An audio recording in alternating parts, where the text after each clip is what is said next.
En La Ventana acontece, que no es poco. Un relato personal de la historia, con Nieves con Costrina, Cadena SER.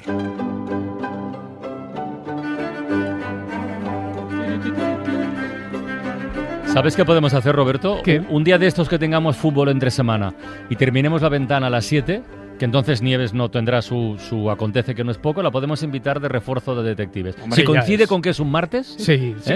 Ella seguro que va a decir, no doy ni una, Bueno, pero porque es Bueno, pero el bueno, comodín está que ridículo. Pero utiliza todo el tú te apuntarías, Nieves. ¿Seguro? Buenas tardes. Sí. Yo me Vale. Buenas tardes, yo me apuntaría, pero vamos, estoy ahora mismo mosqueadísima con Tom, La Joya, La Hibernación, con Roberto, con todo, y no he pillado nada, pero bueno, es igual.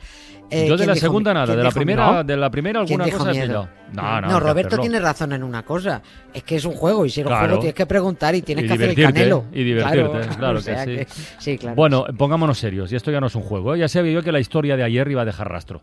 Que eso de que una turba instigada por el clero se cargara al gobernador civil de Burgos en 1862, que es lo que pasó, eso no podía quedar así, y no quedó. Y hoy lo seguimos contando. Venga, va.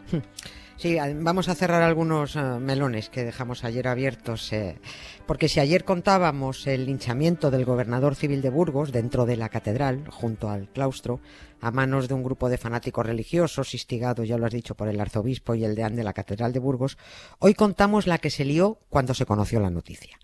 Los liberales se tiraron a las calles en varias ciudades de España y se fueron a darle la bronca a curas y obispos. Estaba ya gente harta, ¿no? No es que nadie se extrañara de que la Iglesia asesinara a alguien, porque bueno, llevan siglos haciéndolo sin que se les moviera una pestaña, ¿no? Pero instigar al linchamiento de la máxima autoridad civil como el gobernador de Burgos, vamos, es que eso ya fue el colmo, ¿no? El 26 de enero de 1869 hubo protestas contra la Iglesia en muchos lugares, pero en Madrid, también en Barcelona, pero en Madrid fue la más enérgica. Porque aquel día se fueron a por el nuncio y protestaron ante la Nunciatura Apostólica al grito de "los curas han asesinado al gobernador de Burgos", y otro grito que daban era "viva la separación Iglesia-Estado". Arrancaron un escudo de la fachada de la Nunciatura y bueno, quemaron retratos de Pío IX, el de los pastelitos, Sí. y quemaron también el concordato de 1851, ¿no? Para entendernos, la Nunciatura Apostólica en España es la embajada del Vaticano, Sí. pero a ellos es que siempre les gusta llamarse de otra manera, ¿no? Todos los países tienen embajada, bueno, pues no, el Vaticano tiene nunciatura. Los países tienen embajador, bueno, pues no, el Vaticano tiene nuncio, pero es lo mismo, ¿eh? Un nuncio es un embajador con faldas, ya está. Pero no es una embajadora, es un embajador, ¿no? Y el nuncio, para aquel entonces, que se llamaba Alessandro Franchi, tuvo que remangarse las faldas y salir por pies a refugiarse en la embajada belga, porque si lo pillan lo crujen. Las relaciones entre España y los estados pontificios estaban muy, muy calentitas.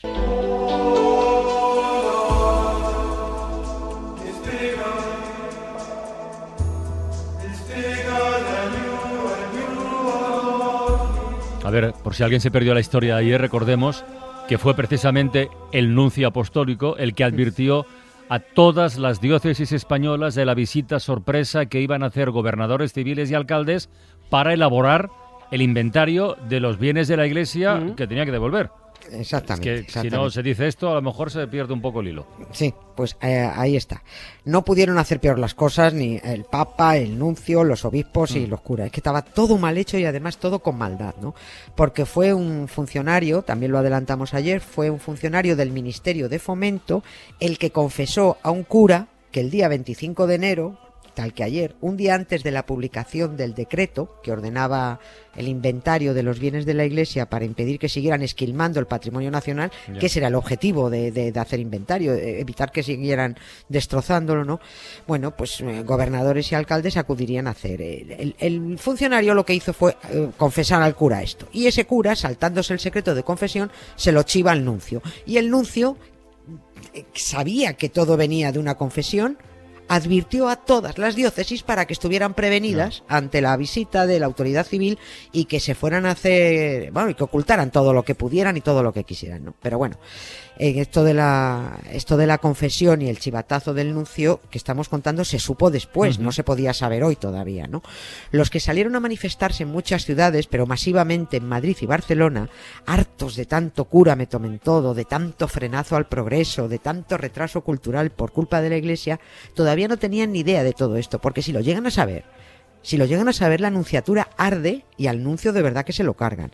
Salieron simplemente porque el linchamiento del gobernador, incitado por los curas, eso fue la gota que rebosó el vaso. La Iglesia defendía su poder y su negocio, pero ya era insoportable tanta zancadilla que España avanzara. Porque, ¿cuándo empezó a incordiar la Iglesia en España?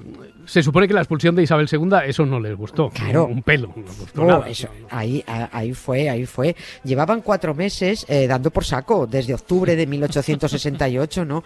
El Papa estaba cabreado porque España había echado a la corrupta que protegía la corrupción de la Iglesia, ¿no? Precisamente, además, el mismo año en que España expulsa a la Borbona Isabel II porque su corrupción y su mal gobierno son, pues eso, ya inaguantables, el Papa Pío IX había concedido a la reina la máxima, no sé si esto lo hemos comentado alguna vez, pero le había concedido Pío IX a Isabel II la máxima distinción que se da a las personalidades católicas. Es una cosa que todavía se da. Se llama la Rosa de Oro. Dicen que un cardenal advirtió al Papa cuando iba a dar el premio, la condecoración, y dijo: oiga, Papa, que la reina es una putana. Yep. Le dijo. Y que el Papa dijo: putana mapía, ¿no? Era puta pero devota, ¿no? Y mira tú, recién recibido el galardón de buena cristiana, la expulsan por cristiana corrupta, ¿no? Y sin el paraguas de la Borbona, empezó a aflorar en España otro asunto, a conocerse porque estaba ahí, empieza a aflorar otro asunto que además habéis tocado hoy también, que era un secreto a voces, pero de lo que no se podía hablar porque, bueno, las denuncias no llegaban a ninguna parte. La pederastia. Yeah. La pederastia en los colegios religiosos, y todos los colegios estaban en manos de los curas, ¿no? Quien quiera saber más de esto, hay un libro que se titula Pater Infamis.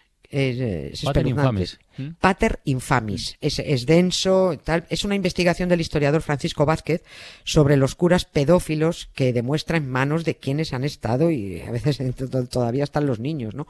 En la segunda mitad del siglo XIX y principios del XX había, dice el historiador, una epidemia de pederastia sacerdotal.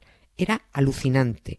Y todo esto, tanto la corrupción de la monarquía como los desmanes de la Iglesia, habían quedado sin la suficiente protección con el nuevo gobierno progresista, con la Revolución de la Gloriosa, ¿no? Esto es lo que tenía cabreado al Papa y a los estados pontificios, y por lo que no paraban de trolear a España y a los españoles. Zancadillas. Es que ni siquiera aceptaron al nuevo embajador.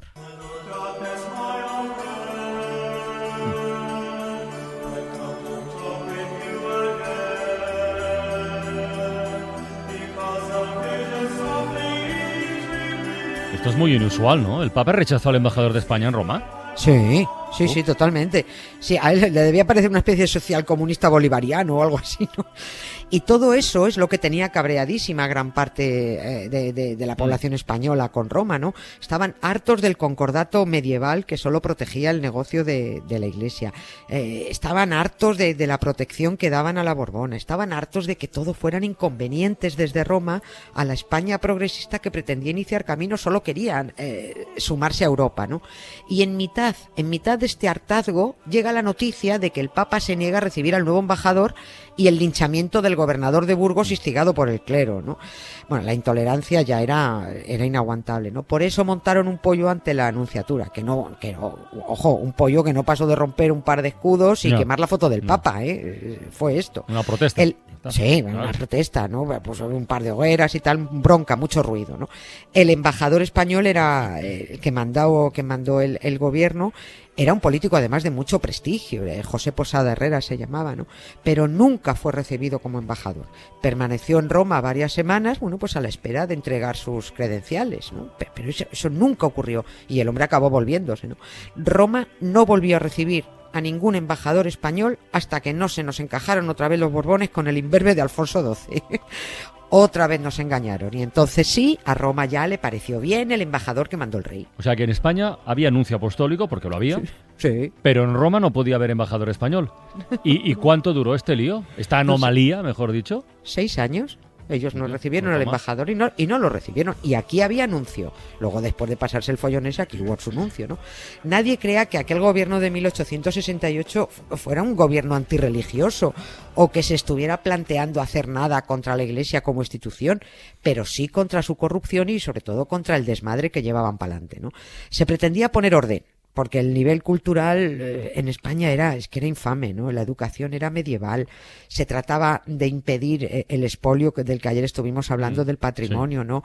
Que a eso vino el decreto ley para hacer inventario de los bienes de la Iglesia. Se trataba de frenar la creación de órdenes religiosas, porque es que eran centenares de miles y miles de curas y monjas chupando de los presupuestos generales del Estado sin dar palo al agua, ¿no? Se trataba de parar la construcción de conventos e iglesias, porque era un constante, ¿no?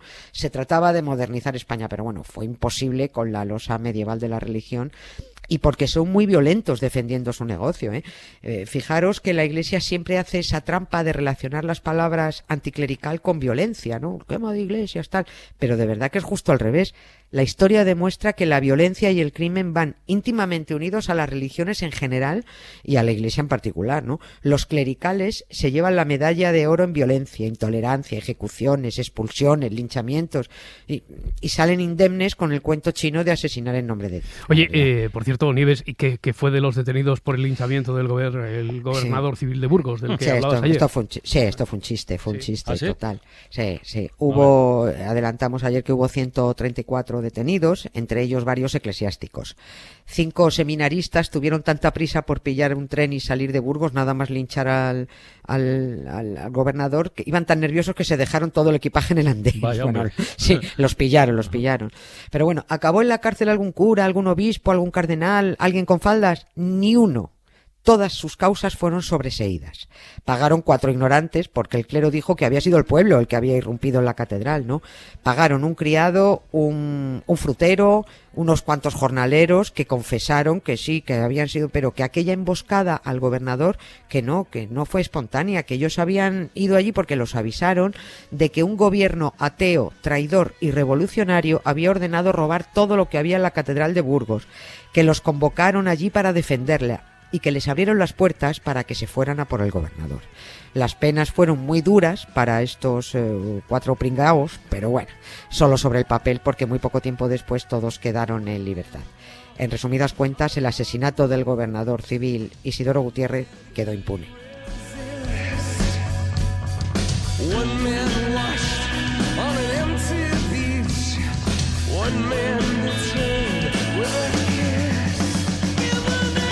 Hasta mañana, Nieves. Adiós. La Ventana con Carlas Francino.